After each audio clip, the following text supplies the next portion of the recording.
আচ্ছা বন্ধুরা, কল্পনা করুন তো, এমন কেউ কি হতে পারে যে আপনাকে প্রতিদিন গালি দিচ্ছে, আপনার বংশ নিয়ে কটু কথা বলছে, কিন্তু আপনি প্রতিদিন সকালে পরম মমতায় তাকে নিজের হাতে খাইয়ে দিয়ে আসছেন, তাও আবার খাবারটা নিজের মুখে চিবিয়ে নরম করে, যাতে তার বৃদ্ধ মাড়িতে একটুও কষ্ট না হয়।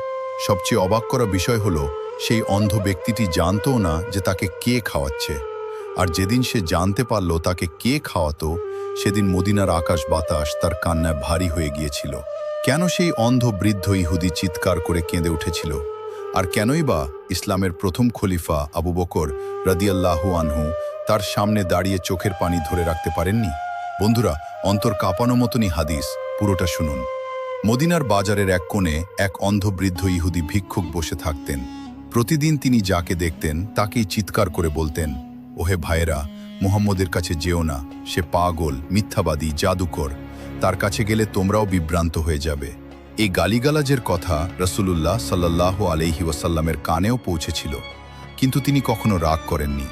বরং প্রতি সকালে চুপি চুপি সেই বাজারের কোণে চলে যেতেন, নিজের হাতে খাবার নিয়ে যেতেন, তারপর খাবারটা নিজের মুখে চিবিয়ে নরম করে অত্যন্ত মমতার সাথে সেই অন্ধ বৃদ্ধের মুখে তুলে দিতেন। বৃদ্ধ গালি দিতে দিতেই খেয়ে যেতেন, কিন্তু কখনো জানতে পারতেন না যে তাকে খাওয়াচ্ছেন কে।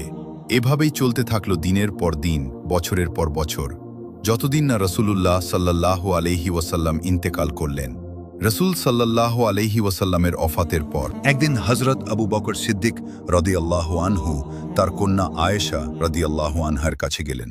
জিজ্ঞাসা করলেন, হে আয়েশা, রাসূলুল্লাহ সাল্লাল্লাহু আলাইহি ওয়াসাল্লামের এমন কোনো সুন্নাহ আছে কি যা আমি এখনো পালন করিনি? আয়েশা রাদিয়াল্লাহু আনহা বললেন, হ্যাঁ বাবা, প্রতি সকালে রাসূলুল্লাহ সাল্লাল্লাহু আলাইহি ওয়াসাল্লাম বাজারের সেই কোণে এক অন্ধ ইহুদি বৃদ্ধকে নিজ হাতে খাওয়াতেন। পরের দিন সকালে আবু বকর রাদিয়াল্লাহু আনহু খাবার নিয়ে সেই জায়গায় গেলেন। বৃদ্ধের সামনে বসে তাকে খাওয়াতে শুরু করলেন। কয়েক মুখ খাওয়ার পরই বৃদ্ধ চিৎকার করে উঠলেন, কে তুমি? তুমি তো সেই ব্যক্তি নও যে প্রতিদিন আসতো। আবু বকর রাদিয়াল্লাহু আনহু বললেন, আমি তোমাকে খাওয়াতে এসেছি। বৃদ্ধ বললেন, না না, সেই লোকটা অন্যরকম ছিল, তার হাত ছিল অনেক নরম, সে খাবারটা নিজের মুখে চিবিয়ে একদম নরম করে আমার মুখে তুলে দিত, তুমি সেই লোক নও। তখন আবু বকর রাদিয়াল্লাহু আনহু চোখের পানি ধরে রাখতে পারলেন না, কাঁদতে কাঁদতে কাঁদতে বললেন, হ্যাঁ, আমি সেই লোক নই। যিনি প্রতিদিন তোমাকে খাওয়াতেন তিনি ছিলেন মুহাম্মদ সাল্লাল্লাহু আলাইহি ওয়াসাল্লাম, আল্লাহর রাসূল, তিনি এখন আর নেই। এ কথা শুনে অন্ধ বৃদ্ধের বুক ফেটে কান্না বেরিয়ে এলো। তিনি চিৎকার করে কাঁদতে লাগলেন। মদিনার বাতাস যেন তার কান্নায় ভারী হয়ে গেল। তিনি বলতে লাগলেন, সারা জীবন আমি তাকে গালি দিয়েছি, তার নামে কুৎসা রটিয়েছি, আর তিনি প্রতিদিন চুপচাপ এসে আমাকে খাইয়ে গেছেন। এত মহান মানুষ, এত মমতা, যদি মুসলমানরা এমন হয় তাহলে আজ থেকে আমিও মুসলমান।